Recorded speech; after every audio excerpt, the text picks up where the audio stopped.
एक बार एक छोटी सी बच्ची हाथ में मिट्टी की गुल्लक लेकर के भागती हुई एक दवाइयों की दुकान पर गई। वो काफी देर तक वहां पर खड़ी रही, लेकिन दुकानदार का ध्यान उसकी तरफ नहीं गया क्योंकि और भी बहुत सारे लोग खड़े हुए थे। उसने दुकानदार को कई बार बुलाया, लेकिन वहां पर भीड़ इतनी थी कि दुकानदार का ध्यान उसकी तरफ गया ही नहीं। और फिर उस बच्ची को थोड़ा सा गुस्सा आया तो उसने अपनी मिट्टी की गुल्लक लेकर के वहीं काउंटर पर जोर से रख दी, जिसके बाद में जो दुकानदार था और जितने भी लोग खड़े थे वो सब उस बच्ची की तरफ देखने लग गए। और फिर उस दुकानदार ने उस बच्ची से पूछा, बेटे आपको क्या चाहिए? तो वो बड़े ही भोलेपन से बोली कि मुझे एक चमत्कार चाहिए। ये सुनकर के दुकानदार को कुछ समझ नहीं आया, ना ही वहां पर जो लोग थे उनको कुछ समझ में आया, और सब उसकी तरफ देखने लग गए। फिर दुकानदार ने बोला, बेटे चमत्कार तो यहाँ पर नहीं मिलता है। तो बच्ची को लगा कि वो उससे झूठ बोल रहा है, तो बच्ची ने कहा कि मेरी गुल्लक में बहुत पैसे हैं, आप बताओ आपको कितने पैसे चाहिए, लेकिन मैं आज यहाँ से चमत्कार लेकर के ही जाऊंगी। तो वहीं काउंटर पे एक और आदमी खड़ा था, उसने उस बच्ची से पूछा कि बेटे क्यों चाहिए तुमको चमत्कार? तब उस बच्ची ने अपनी कहानी बताई कि अभी कुछ दिन पहले मेरे भाई के सर में बहुत तेज दर्द हुआ, तो मेरे पापा मम्मी उसको हॉस्पिटल ले गए। उसके बाद कई दिन तक मेरा भाई घर नहीं आया। तो मैंने कई बार अपने पापा से पूछा, लेकिन उन्होंने मुझे कुछ नहीं बताया। उन्होंने बार बार यही कहा कि वो आ जाएगा, वो कल आ जाएगा, वो कल आ जाएगा, लेकिन वो आ ही नहीं रहा था।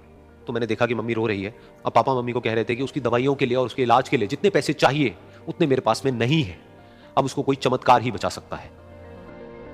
तब मुझे लगा कि अगर मेरे पापा के पास में इतने पैसे नहीं भी हैं तो क्या हुआ, मेरे पास में तो है। तो मैंने जितने भी पैसे जोड़ रखे हैं वो सारे लेकर के मैं इस दवाई की दुकान पर आई। फिर उस आदमी ने उस बच्ची से पूछा, कितने पैसे हैं तुम्हारे पास में? ये सुनते ही उस बच्ची ने अपनी गुल्लक उठाई, जमीन पर फेंकी और तोड़ दी, और पैसे गिनने लग गई। बाकी सब लोग खड़े होकर के उसको देख रहे थे। थोड़ी देर बाद उसने सारे पैसे अपने हाथ में इकट्ठे किए और बोली, मेरे पास में पूरे 19 रुपए हैं।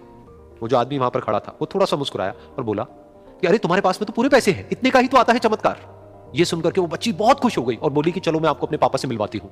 बाद में पता लगा कि वो आदमी कोई आम आदमी नहीं था, बल्कि एक बहुत बड़ा न्यूरोसर्जन था, और उसने सिर्फ 19 रुपए में उसके भाई की सर्जरी करी, और कुछ ही दिन बाद वो ठीक होकर के घर वापस आ गया। फिर कुछ दिन बाद वो बच्ची, उसका भाई, उसके पापा, उसकी मम्मी, चारों एक साथ बैठे हुए थे और बात कर रहे थे। तो उसकी मम्मी ने उसके पापा से पूछा कि अब तो बता दो ये चमत्कार आपने किया कैसे? तो उन्होंने अपनी बेटी की तरफ देखा और बोले, ये चमत्कार मैंने नहीं, इसने किया है।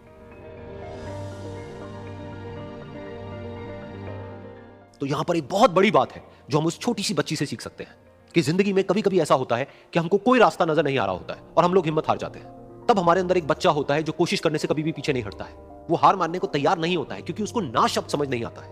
वो बच्चा जिसके लिए कुछ भी नामुमकिन नहीं है, क्योंकि वो हर हाल में कोशिश करता ही रहता है।